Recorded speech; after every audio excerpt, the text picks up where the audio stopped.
아브라함이 받은 축복의 핵심은 무엇일까요? 창세기 12장 1절부터 3절까지 말씀에서 하나님은 아브라함을 이렇게 부르고 계십니다. 여호와께서 아브라함에게 이르시되 너는 너의 고향과 친척과 아버지의 집을 떠나 내가 내게 보여줄 땅으로 가라. 내가 너로 큰 민족을 이루고 내게 복을 주어 내 이름을 창대하게 하리니 너는 복이 될지라. 너를 축복하는 자에게는 내가 복을 내리고 너를 저주하는 자에게는 내가 저주하리니 땅의 모든 족속이 너로 말미암아 복을 얻을 것이라 하신지라.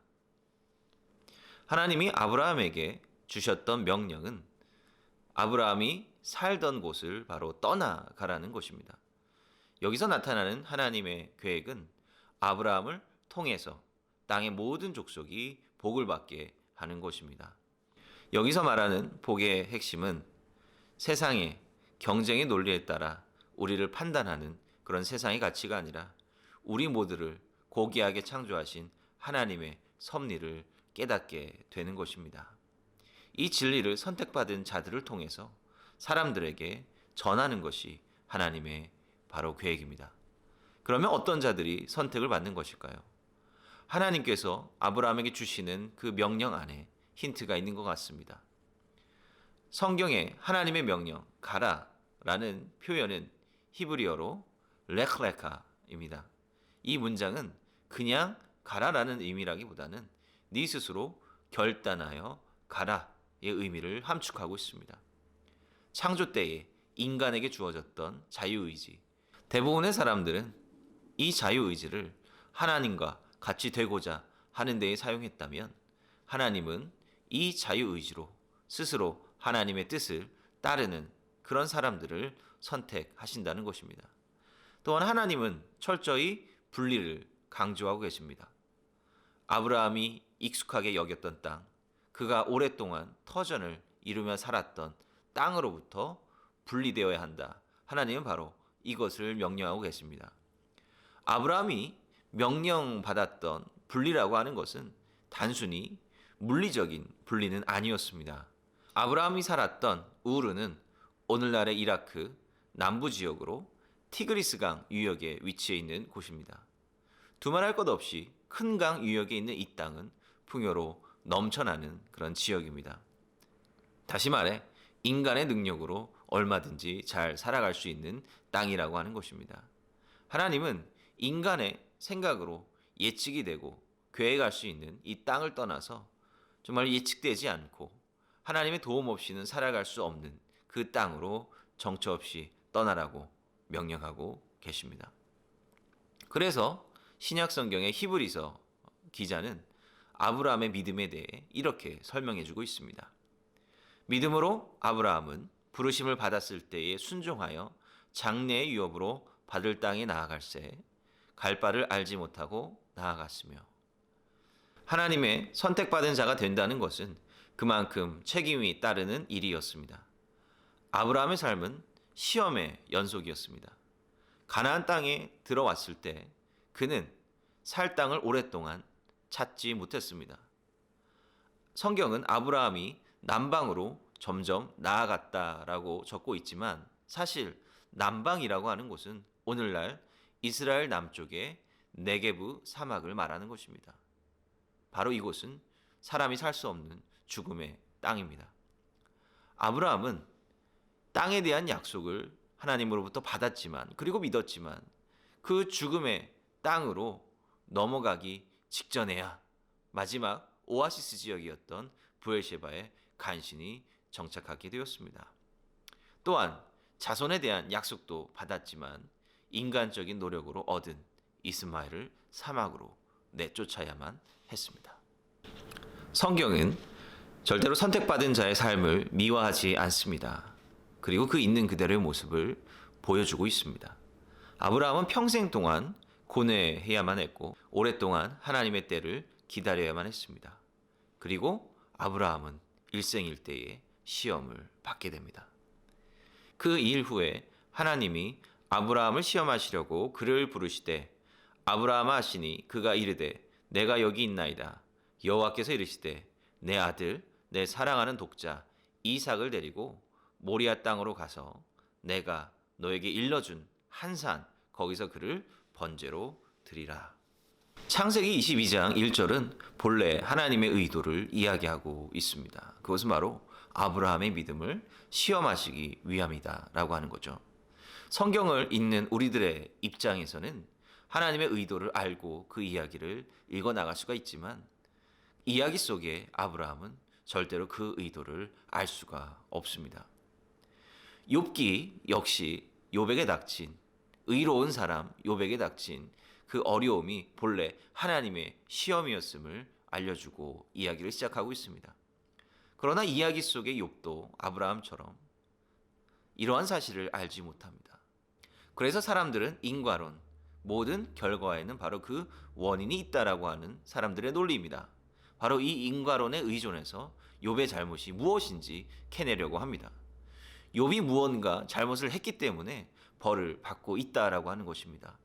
물론 이 인과론은 합리적으로 보이기도 하지만 여기에는 또 다른 위험이 도사리고 있습니다.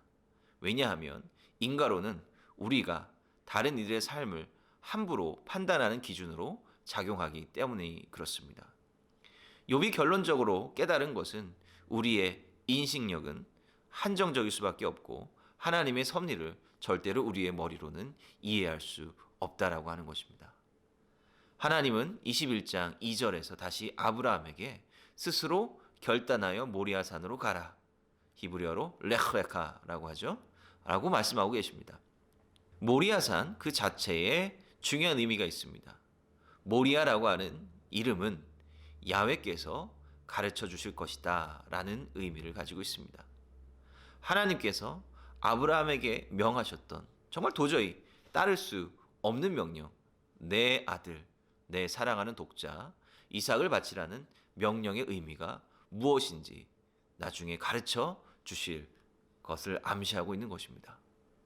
하나님은 아담과 하와에게 선악과를 절대로 먹지 말 것을 명령하심으로 이 세상의 주인이 하나님임을 깨닫기 원하셨습니다. 이제는 아브라함에게 자신의 가장 소중한 것을 바치라고 명령하고 있습니다. 이삭은 아브라함의 아들이었고 사랑하는 독자였습니다. 이 짤막한 말 안에는 아브라함의 삶 전체가 함축되어 있습니다. 아브라함이 아들을 얻기까지 힘든 과정, 즉 그는 고향을 떠나야만 했고 애굽에서 이집트 땅에서 그의 아내 사라를 빼앗길 뻔했으며 이스마엘을 쫓아나야만 했습니다. 바로 그러한 고난의 과정들의 결과 이제 아브라함에게는 이삭만 남은 것이죠. 그런데 그마저도 하나님께서는 바치라고 말씀하고 계신 것입니다. 모리아 산에서의 제사는 아브라함이 하나님을 최우선으로 섬긴다는 것을 보여주는 믿음의 시험이었던 동시에 하나님의 마음을 움직이는 사건이었습니다. 하나님은 아브라함이 자식을 바치는 것을 금하게 하셨습니다. 그리고 도리어 하나님께서 스스로 하나뿐인 독생자 예수를 우리를 위해 희생시키셨습니다. 이것이 온전한 제사와 기도의 결과입니다. 아브라함의 순종 때문에 수천 년에 이르는 하나님의 구원 역사가 시작되었던 것입니다. 아브라함의 계보는 이삭과 야곱 그리고 요셉을 거쳐 이어나갔습니다. 애굽에서의 삶을 통해 한 가족이 민족으로 성장했습니다. 이스라엘이 민족으로 성장하는 데 거쳤던 삶은 혹독한 노예의 삶이었지만 결국 하나님의 섭리의 한 과정이었습니다. 그리고 출애굽기 19장 6절에서 이야기하는 것처럼 이스라엘은 이제 제사장 백성으로서 그 사명을 감당하기 시작합니다. 그러나 그냥 제사장 민족이 저절로 되는 것은 아니었습니다. 이들은 하나님의 복을 모든 열방에게, 모든 민족들에게 부어주는 특별한 민족으로서 전제 조건이 있었습니다. 그것은 이 세상으로부터 완전하게 자유하라는 것이었습니다. 다시 말해 이스라엘은 장차 나라를 세워나갈 것인데 그것은 세상의 원칙이 아니라 하나님의 말씀의 원칙하에 세워지는 그러한 나라입니다. 그리고 그 나라의 골자는 바로 율법의 가르침들에 있습니다. 그 율법의 첫 관문은 바로 안식일을 지키는 것이었습니다. 출애굽기 16장에 만나 이야기가 나오죠. 이스라엘 백성들은 매일매일 하늘에서 내려오는 만나를 수확하며 살기 시작합니다. 그런데 안식일에는 만나를 얻지 못했고 대신 안식일 전날에 이틀치의 만나를 수확해야만 했습니다. 그럼에도 불구하고 이스라엘 백성들은 안식일에 만나를 주우러 나옵니다. 하나님은 이에 대해 진노하시죠.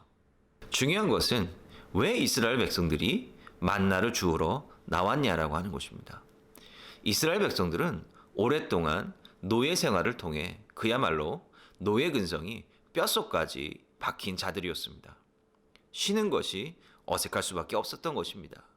쉬지 못하고 또 일을 하러 나오는 이스라엘 백성들을 보며 하나님께서는 제발 안식하라고 쉬라고 세상의 가치로부터 자유로워지라고 명령하고 계시는 것입니다. 하나님은 선택받은 백성이 되는 과정은 바로 세상으로부터 자유로워지는 과정입니다. 바울은 그의 서신에서 그리스도인의 자유에 대해서 이야기하고 있습니다. 바울은 그 스스로 세상이 그에게 주었던 명예로운 지위들을 배설물과 같이 여겼습니다. 그리고 당시의 교회 안에서 여전히 존재했던 계급 제도를 비판했습니다. 율법 자체도 그것이 사람들을 올가매는 것으로 작용한다면 다 벗어버리라고 이야기합니다. 신약 이후 선택받은 자들은 곧 그리스도를 믿는 우리들입니다. 우리는 우리의 자유의지로 하나님을 따르고 있습니까? 그리고 우리는 정말로 세상의 가치로부터 자유로워져 가는 그러한 존재들입니까?